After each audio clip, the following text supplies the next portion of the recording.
하나님께서 대망의 2019년을 시작하는 저희들에게 학개서 1장 말씀 주신 것을 감사합니다. 학개서는 1장, 2장 아주 짧습니다. 그래서 새해를 시작할 때 우리 학개서를 한 권 딱 끝내고 이렇게 출발하면 참 좋겠습니다.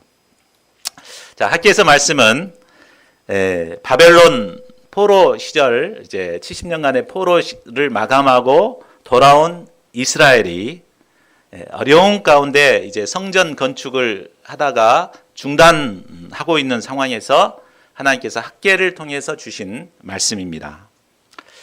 그들은 힘든 상황들로 인해 성전 건축의 시기가 되지 않았다고 생각하고 자기 삶에만 몰두하고 있었습니다. 자, 이랬던 그들이 학개를 통해서 주신 하나님의 말씀을 영접함으로 마음의 감동을 받아서 성전 건축 역사를 다시 시작하게 되었습니다. 오늘날 복음 역사는 내적, 외적인 어려움 때문에 침체되어 있습니다. 그래서 현상 유지만 해도 다행이다, 잘한 것이다 라는 말을 합니다. 자, 이런 우리가 어떻게 영적 침체에서 벗어나서 영적인 성전 건축 역사를 이루어갈 수 있을까요? 오늘 본문 말씀을 통해서 볼 때 먼저 이 침체에서 벗어나서 성전 건축 역사를 시작하기 위해서는 먼저 우리의 마음이 감동되어야 함을 배우게 됩니다. 우리가 이 새해에 하나님의 영적 건축 역사를 이루기 위해서도 먼저 우리의 마음이 감동되어야 합니다.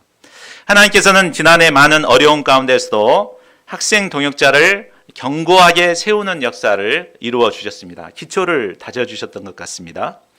이제 우리는 새해에 이 견고한 기초 위에 영적인 성전을 건축해 나가야 합니다. 이를 위해서 필요한 것이 무엇입니까? 그것은 우리가 먼저 하나님의 말씀에 기초하여 마음의 감동을 받아야 합니다. 그러면 우리가 어떻게 마음의 감동을 받을 수 있을까요? 오늘 본문 말씀을 통해서 그 비결을 배우고 저희 모두가 마음의 감동을 받아서 영적인 건축의 역사를 이루어갈 수 있기를 기도합니다. 자, 1절을 보십시오. 때는 바사의 다리오 왕 제2년 여섯째 달 초하루였습니다. 에스겔 4장 24절을 보면 이때는 바로 예루살렘 성전 공사가 중단되어 있었습니다. 그 중단된 기간이 약 16년이나 되었습니다. 이스라엘은 바벨론 포로에서 귀환한 후에 총독 스룹바벨과 대제사장 여호수아를 중심으로 하여서 곧바로 성전 재건의 역사를 이루었습니다. 그런데 성전의 기초를 다 놓고 난 후에 막 이제 성전 건축을 시작하려고 하는데 이 사마리아 사람들이 와서 이 성전 건축에 같이 참여하게 해달라고 요구를 합니다. 사마리아 사람들은 이스라엘이 바벨론의 포로로 잡혀있는 기간 동안 그대로 그곳에 남아있어서 여전히 우상을 숭배하고 또 하나님과 함께 같이 섬기던 그런 혼합주의 신앙인들이었습니다. 반면에 이스라엘은 70년 동안 바벨론 그 훈련을, 짭짤한 훈련을 통해서 하나님만을 예배하고 섬기고자 하는 이런 순수한 신앙인들로 훈련된 자들입니다. 이 둘이 함께 같은 멍에를 쥐고 이렇게 건축 역사를 함께 이루면 어떻게 되겠습니까? 자연히 그들의 영향을 받아서 혼합주의에 빠질 위험이 있었습니다. 그래서 스룹바벨과 여호수아는 이것을 철저하게 차단하고 우리가 이 성전을 건축하겠다 이렇게 합니다. 그러나 이것으로 인해서 격분한 사마리아 사람들은 대적자들이 되어서 이 성전 건축을 방해합니다. 페르시아 왕에게 성전이 건축되면은 이스라엘 사람들이 관세와 통행세를 내지 않을 거라고, 배반을 할 거라고 이렇게 거짓 상소를 올립니다. 또 관리들에게 뇌물을 주어서 성전 건축을 방해했습니다. 이로 말미암아 성전 건축은 중단될 수밖에 없었고 다리오 왕 2년까지 무려 16년이나 방치되어 있었습니다. 그 상황을 이해하시겠죠? 자, 이런 상황에서 하나님께서 이제 학개에게 말씀을 주시는 것입니다. 하나님께서는 학개 선지자를 통해서 스룹바벨, 총독 스룹바벨과 대제사장 여호수아에게 말씀을 전하도록 합니다. 그러면 그 내용이 무엇입니까? 우리 2절 말씀을 같이 한번 읽어보겠습니다. 2절. 자, 시작. 만군의 여호와가 이같이 말하여 이르노라. 이 백성이 말하기를 여호와의 전을 건축할 시기가 이르지 아니하였다 하느니라. 이 백성, 이제 이스라엘을 가리켜 하나님께서 이 백성이라고 말하고 있습니다. 그러니까 구약 성경에 보면 하나님께서 이스라엘을 칭할 때 주로 어떻게 칭합니까?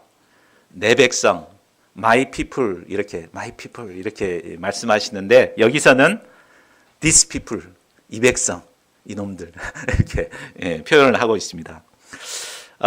그것은 이 하나님의 마음이 좀 서운함이 이 말 속에 드러나 있는 것 같습니다. 우리가 내 아들 그러다가 뭐 사고 치고 그러면 어떻습니까? 이 자식 이렇게 얘기를 하잖아요. 그것처럼 이 백성 이렇게 말하고 있습니다. 그러면 하나님께서 이스라엘의 어떤 점이 못마땅하셨을까요? 첫 번째로 그들은 여호와의 전을 건축할 시기가 이르지 아니하였다고 부정적인 말을 하였습니다. 자, 여호와의 전, 성전은 어떤 곳입니까? 성전은 하나님께서 거하시는 거룩한 곳입니다. 또 어린 양의 피로 구원함을 받은 하나님의 백성들이 하나님께 나와 하나님께 예배하고 하나님과 교제하는 장소입니다. 하나님은 때가 되어 무너진 성전을 재건하여 이곳에서 이스라엘 백성들과 만나기를 원하셨습니다. 이 성전은 이스라엘이 무엇보다도 가장 우선적으로 건축해야 할 것이었습니다. 자, 우리가 어떤 상황에서도 가장 먼저 회복해야 할 것이 무엇입니까? 그것은 가장 먼저 하나님과의 관계성을 회복하고 예배를 회복해야 합니다. 또 하나님의 나라인 이 교회가 이 일을 잘 감당할 수 있도록 교회를 세워가는 것입니다. 이것이 바로 영적 성전 건축의 역사입니다. 우리는 아무리 힘든 상황에서도 이 일을 먼저 감당해야 합니다. 그런데도 이스라엘 백성들은 상황이 힘들다고 아직 때가 아니라는 핑계로 뒤로 미루고만 있었습니다. 하나님께서는 이런 그들을 심히 못마땅히 여기신 것입니다. 그래서 이 백성 이렇게 말씀하셨습니다. 물론 이스라엘 입장에서는 아직 건축할 시기가 이르지 않았다고 하는 것은 충분히 이해가 가는 상황입니다. 그들이 성전 건축을 안 하려고 한 것도 아닙니다. 방해 때문에 이 사마리아인들이 찰거머리 같이 붙어가지고 뭔가 좀 하려고 그러면 막 이렇게 고소를 하고 막 관리들에게 뇌물 주어서 맞고 막 이렇게 하니까 어떻게 해볼 도리가 없어서 이제 참 손을 놓고 있는 것이었습니다. 이런 상황을 생각하면 아직은 때가 아니라는 생각이 드는 것은 너무나 당연한 것 같습니다. 그러나 하나님께서는 아무리 상황이 어렵다 하더라도 이렇게 부정적인 말을 하고 핑계대고 포기하는 그들의 말에 결코 동의하지 않으십니다. 하나님은 아무리 상황이 어렵고 힘들다 하더라도 포기치 않고 도전하고 하나님께서 맡겨주신 사명을 끝까지 감당하기를 원하십니다. 둘째로 그들은 성전이 황폐하였는데도 자신들은 편벽한 집에 거주하였습니다. 자, 4절도 같이 읽겠습니다. 시작. 이 성전이 황폐하였거늘 너희가 이때 판벽한 집에 거주하는 것이 옳으냐. 자, 만일 성전 건축의 때가 아니라고 생각했더라면 그 기간 동안 그들은 무엇을 해야 합니까?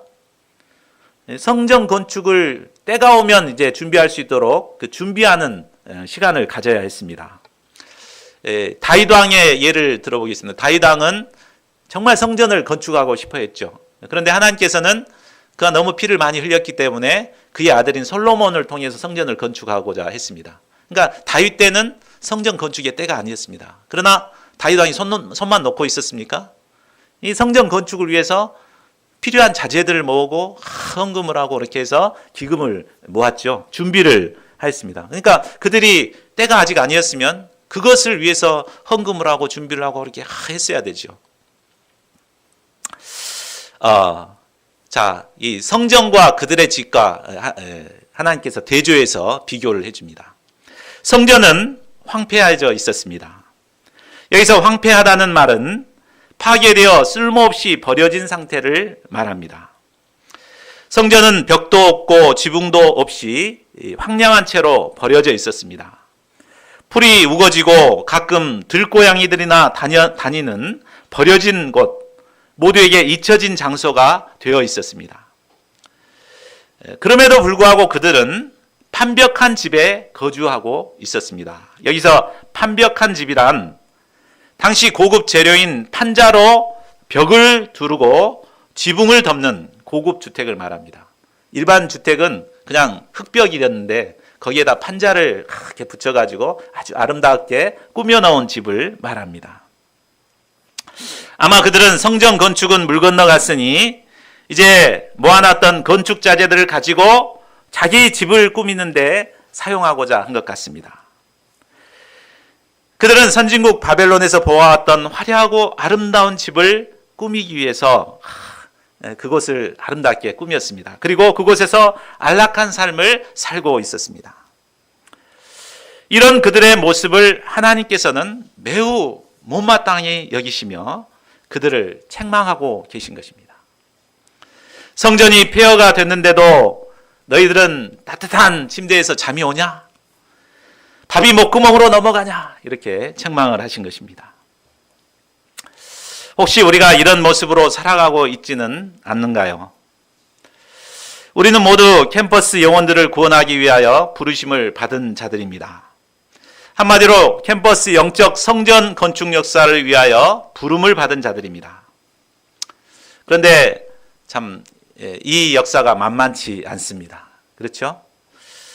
제가 처음 순천대를 개척했을 때 그때가 90년대 초였습니다. 이때는 복음 역사가 굉장히 활발하게 돼서 캠퍼스에 나가서 막 이렇게 열심히 피싱만 하면 양들이 붙었습니다. 그래서 매년 배가 역사가 이루어졌습니다. 그래서 제가 개척한 지 4년째 평신도 스텝으로 이렇게 섬기고 있었는데 그때 여름 수양에 70명이 참석했습니다.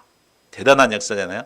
우린 지금 7년째 들어갔는데 한데 그때는 4년 만에 70명 역사를 이루었습니다. 그리고 6년째 건축을 이렇게 기금 모아갖고 시작을 해가지고 7년째 이제 성전 건축을 했습니다. 그러나 참 저도 처음에는 이런 기대로 개척을 했는데 요즘 정말 힘듭니다. 참 우리가 열심히 노력해왔지만 그러나 아직도 15명을 넘지를 못하고 있습니다.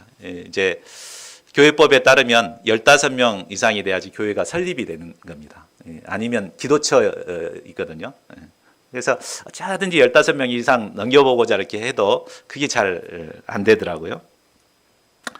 캠퍼스에 전도하려고 나가보면 사람들은 이상한 사람 쳐다보듯이 쳐다봅니다.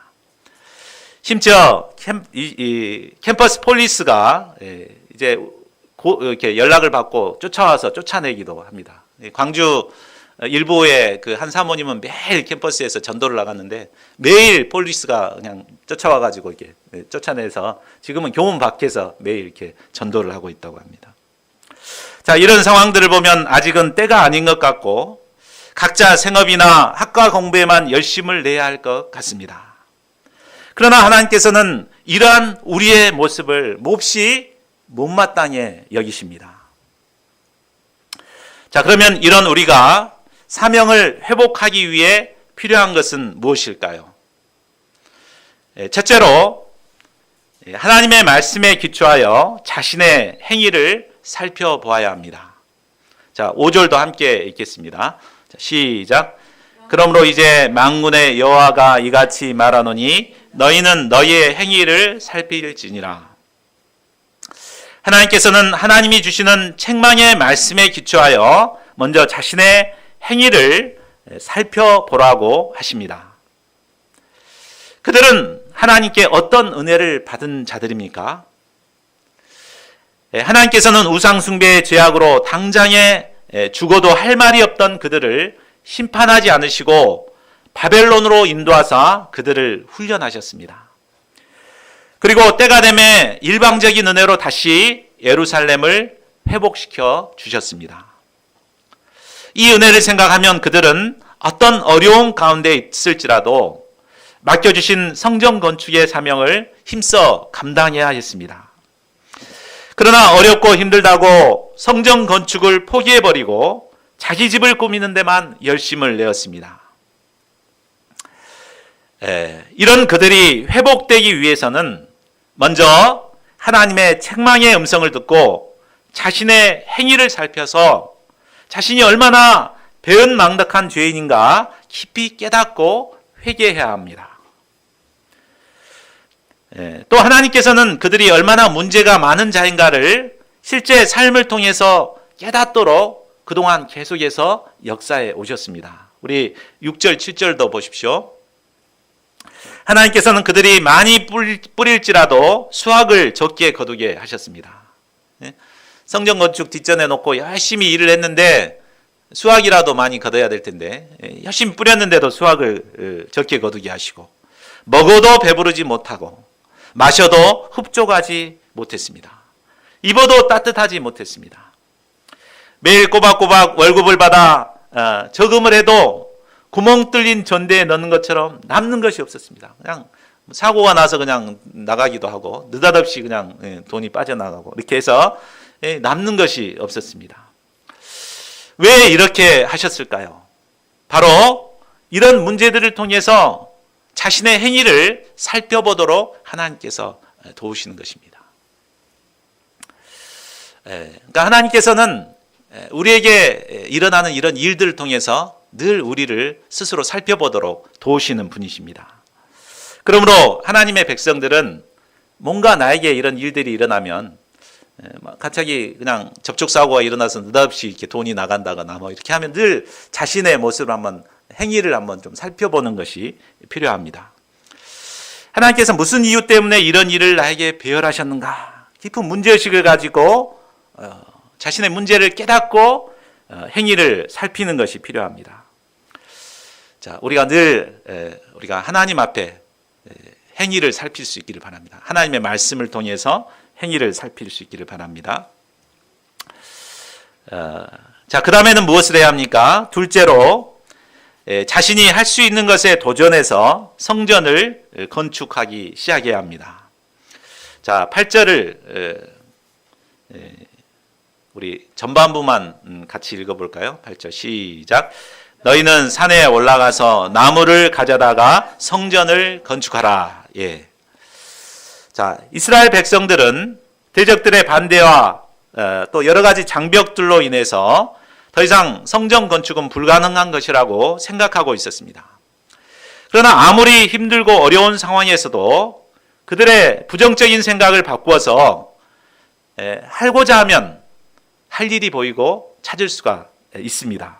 그래서 얼마든지 어려운 상황에서도 건축 역사를 감당할 수 있습니다.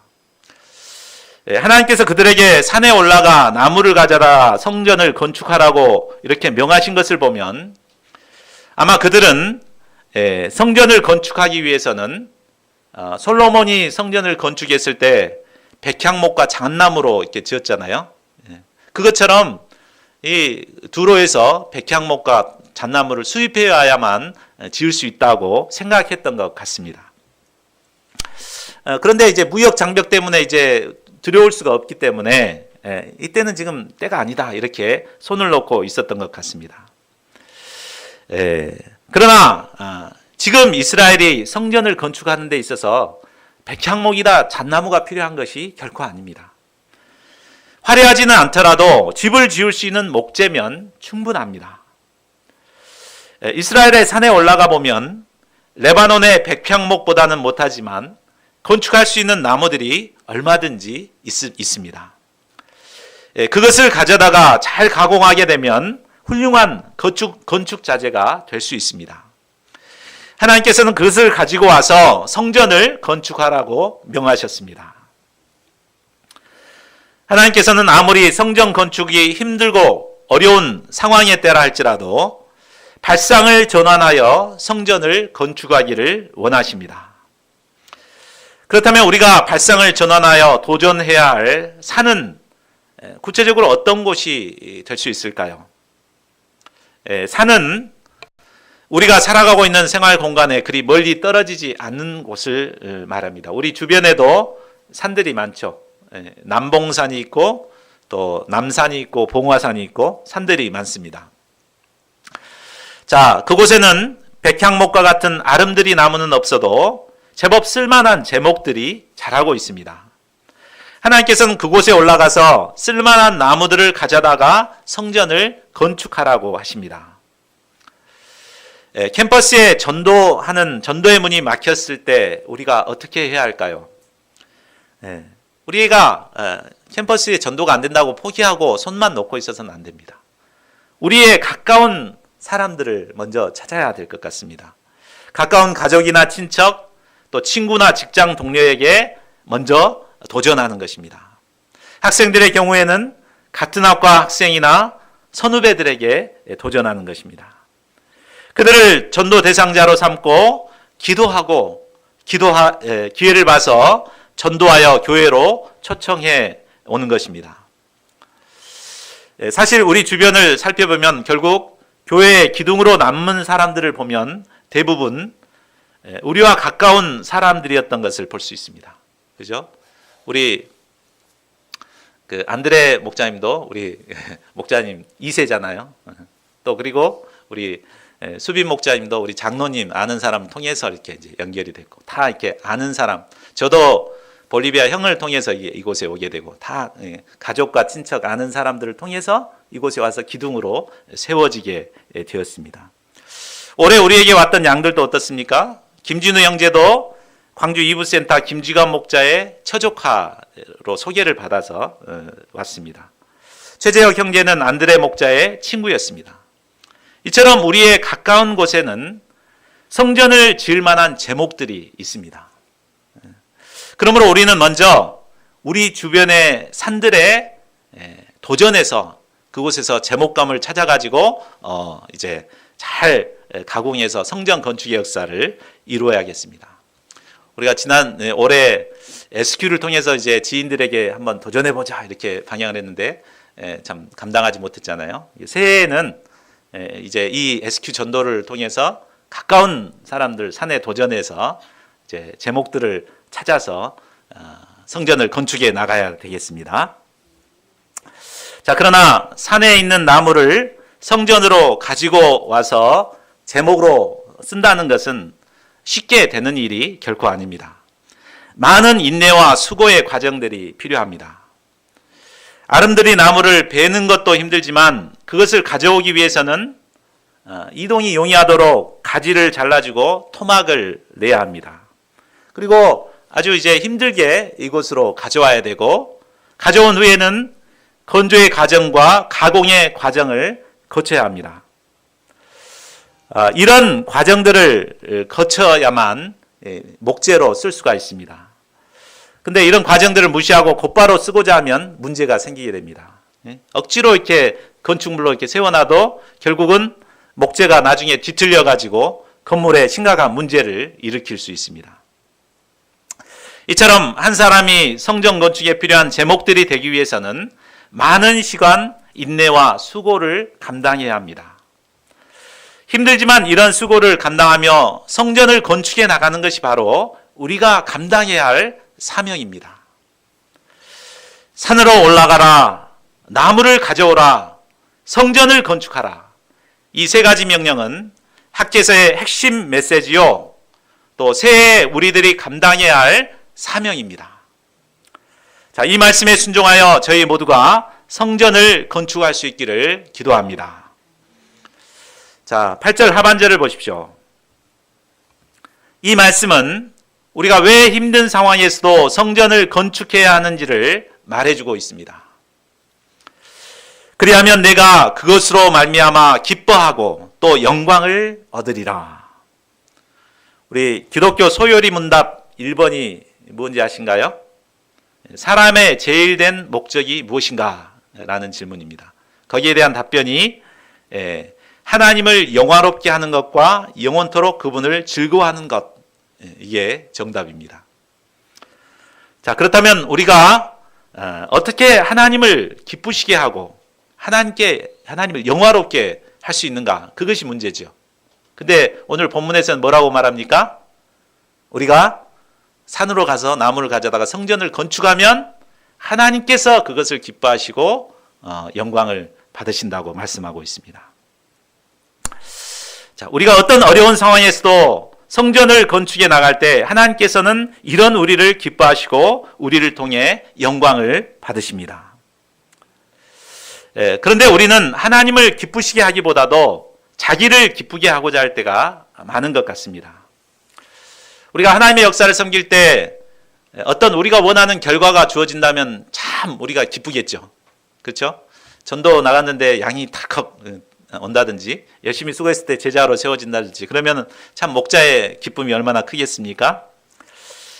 그러나 노력해도 결과가 주어지지 않으니까 신앙생활이 재미가 없습니다. 그래서 좀 더 재밌는 일을 찾아서 사명인의 길을 떠나서 다른 일을 하게 되는 것 같습니다. 그러나 하나님께서는 열매를 세워야 기뻐하시거나 그러지 않죠. 도전하여 어찌하든지 성전을 건축하고자 하는 그것 자체를 기뻐하시고 그걸 통해서 영광을 얻으시는 것입니다. 그러니까 열매가 있든 없든 하나님은 그것을 관심이 없으십니다. 우리가 힘들고 어려운 상황 가운데서도 하나님께서 주신 사명을 어찌하든지 감당하고자 할 때 그것을 기뻐하시고 그를 통해 영광 받으시기를 원하십니다. 2019년 새해에는 저희가 열매에 연연하지 말고 하나님께서 맡겨주신 이 사명을 힘써 감당함으로 하나님을 기쁘시게 하고 하나님께 영광 돌리는 자들이 되기를 기도합니다. 자, 9장 9절에서부터 11절은 성전 건축을 외면하고 자기의 삶에만 몰두했을 때 이스라엘의 형편이 어떠했는가를 다시 말해주고 있습니다. 그들은 자신의 삶에 몰두하면 많은 것을 얻을 수 있을 것 같았지만 도리어 적어졌습니다. 그 이유는 하나님께서 그것을 불어버리셨기 때문입니다. 하나님께서는 성전을 황폐하게 내버려 놓은 채 자기의 집을 짓기에만 몰두하는 자들을 결코 축복하실 수가 없으십니다. 10절, 11절을 보십시오.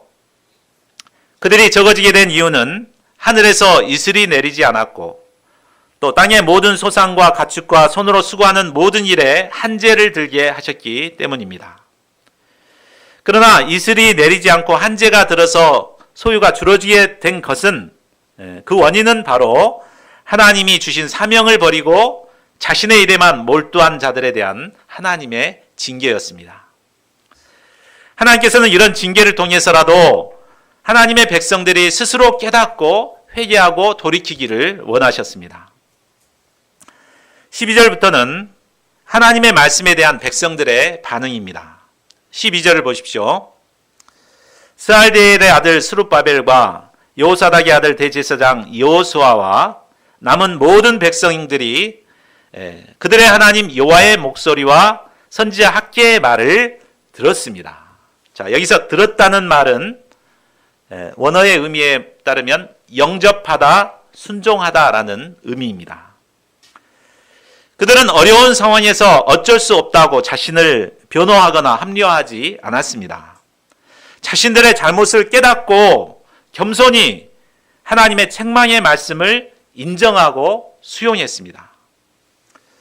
그들이 그렇게 할 수 있었던 것은 학개의 말을 듣는 중에 바로 하나님께서 그를 보내셨다는 것을 깨달았기 때문이었습니다.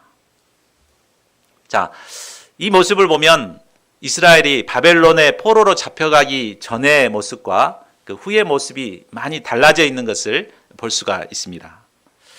바벨론 포로 이전의 이스라엘은 어떠했습니까? 우리가 에스겔 일용할 양식 말씀 요 근래 쭉 나왔었죠. 그걸 보면은 에스겔의 이렇게 선포하는 이 선지자의 말을 어떻게 받아들입니까? 심히 대적하고 막 죽이고자 하지 않습니까? 그러나 바벨론 훈련을 통해서 이제 훈련을 받은 본문의 이스라엘의 모습은 아주 달라 있죠. 그들은 책망의 말을 전하는 학계의 말을 마치 하나님의 말씀으로 받아들였습니다. 그래서 하나님이 함께 하시는 종으로 인정하고 겸손히 그 말을 수용하였습니다. 그 이유는 그들이 하나님을 경외하였기 때문이라고 말하고 있습니다. 그러니까 바벨론 70년 광야 훈련을 통해 그들은 하나님을 경외하게 되었고 또 주의 종에 대한 경외심을 갖게 되었습니다. 그래서 비록 듣기 싫은 말을 했다 할지라도 책망의 말로 받아들이지 않고 그것을 수용하고 영접하고 회개할 수 있었던 것입니다. 그러니까 참 훈련을 받은 사람하고 받지 않은 사람하고 이렇게 차이가 나는 것입니다. 훈련을 받지 않는 사람은 책망의 말 들으면 그냥 막 화를 내고 막 반발을 하고 이렇게 합니다. 그러나 훈련 받은 사람은 이 하나님의 말씀으로 영접하고 수용하고 이렇게 참 결단하는 것을 볼 수가 있습니다. 자, 13절을 보십시오. 하나님을 경외하며 순종하고자 하는 그들에게 학계 선지자가 축복의 말씀을 전합니다. 자, 우리 같이 한번 읽어볼까요? 13절 말씀 시작. 그때 여호와의 사자 학계가 여호와의 위임을 받아 백성에게 말하여 이르되 여호와가 말하노니 내가 너희와 함께 하노라 하니라.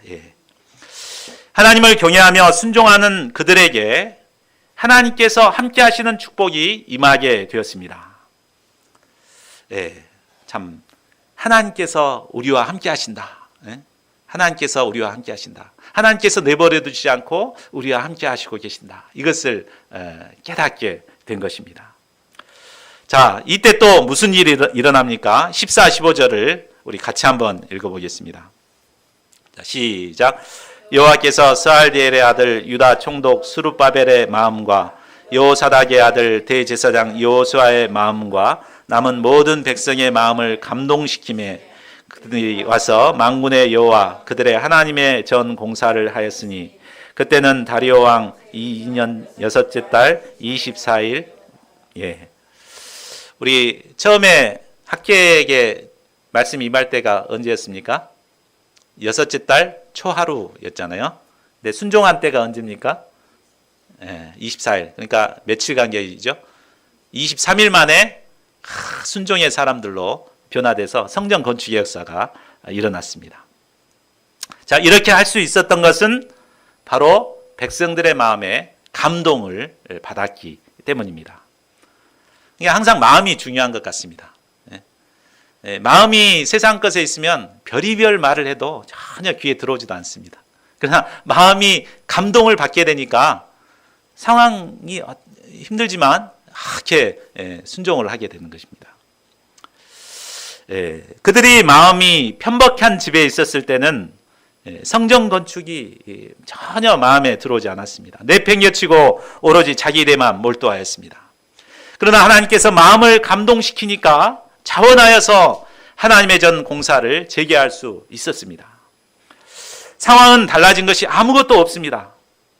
여전히 사마리아 사람들은 눈에 불을 켜고 지켜보고 있습니다. 무역 장벽으로 인해 건축 자재는 수입할 수 없는 상황입니다. 그러나 마음의 감동을 받게 되니까 그 어려운 상황에서도 도전하여 성전 건축 역사를 시작할 수 있었습니다. 학계 선지자에게 하나님의 말씀이 임한 지 3주 만에 그들은 믿음으로 산에 올라가 나무를 가져다가 성전 건축의 역사를 이룰 수 있었습니다. 우리가 어려운 상황에서도 영적 성전 건축 역사를 감당할 수 있는 비결이 바로 여기에 있습니다. 그래서 우리가 마음을 감동시키는 게 중요하구나 깨닫게 됐습니다. 그래서 마음을 감동하여 성전을 건축하자. 이렇게 그걸 빼버리면 굉장히 부담스럽죠. 성전 건축하자 그러면은. 그러나 우리가 마음의 감동만 받으면 기쁨으로 어려운 상황에서도 성전을 건축할 수 있습니다. 2018년 하나님께서는 저희 교회의 기초를 다져 주셨습니다. 개척 이후 저는 함께 동역할 수 있는 동역자를 보내달라고 정말 기도를 해왔습니다. 근데 참 어느 누구도 동역해 줄 사람이 없어서 혼자서 막 이제 발버둥을 쳤습니다. 근데 올해는 하나님께서 귀한 우리 최베드로 목자님 가정을 동역자로 보내주셨습니다. 그리고 이 3명의 학생 리더가 동역자로 굳건하게 세워졌습니다. 자, 이렇게 이제 2018년 하나님께서 기초를 다져주셨는데, 이제 2019년 우리를 통해서 하나님께서 원하시는 바가 무엇이겠습니까? 그건 이제 우리를 통해서 이 하나님의 전을 세워나가는 것입니다. 이 굳건한 기초 속에 성전을 건축해 가는 것입니다. 그러나 아무리 하나님의 뜻이 분명하다 하더라도 우리의 마음이 감동을 받지 않으면 아무 일도 할 수 없습니다. 마음의 감동을 받아야만 이 건축 역사를 이루어갈 수 있습니다. 때문에 2019년 저희 교회의 표어를 마음을 감동하여 성전을 건축하자라고 정했습니다. 자, 그렇다면 우리가 어떻게 마음을 감동할 수 있을까요? 여기서 하나님께서 우리를 감동시켜줬는데 우리가 가만히 있다고 하나님 감동시켜줍니까? 오늘 본문 말씀을 통해 3가지로 정리할 수 있는 것 같습니다. 첫 번째는 하나님을 경외함으로 하나님이 주신 말씀을 듣고 영접하는 것입니다. 하나님께서 바로 나에게 주신 말씀으로 우리가 일용할 양식 말씀, 주일 예배 말씀 선포가 됐는데 이 말씀이 바로 나에게 주신 말씀이라고 영접하는 것입니다. 둘째로 하나님께서 주신 말씀으로 자신의 행위를 살피는 것입니다. 하나님이 주신 말씀의 기초에서 나의 행위를 살펴보는 것이죠. 그리고 회개하는 것입니다. 셋째로 하나님께서 나와 함께 하신다는 것을 확신하는 것. 이 3가지로 정리할 수 있는 것 같습니다. 우리가 이렇게 하나님의 말씀 앞에 자신을 살피고 또 영접하고 하나님의 함께 하심을 우리가 깨달아 나갈 때 우리의 마음이 감동이 되어서 하나님께서 맡겨주신 이 성전 건축의 역사를 이루어갈 수 있는 것 같습니다. 제 가운데 2019년 마음이 감동되어서 이런 영적 성전 건축의 역사가 활발하게 일어나는 해가 될 수 있기를 간절히 기도합니다. 요절 말씀 같이 읽고 우리 기도하는 시간 갖겠습니다. 학기에서 1장 8절 시작. 너희는 산에 올라가서 나무를 가져다가 성전을 건축하라. 그리하면 내가 그것으로 말미암아 기뻐하고 또 영광을 얻으리라. 여호와가 말하였느니라. 예.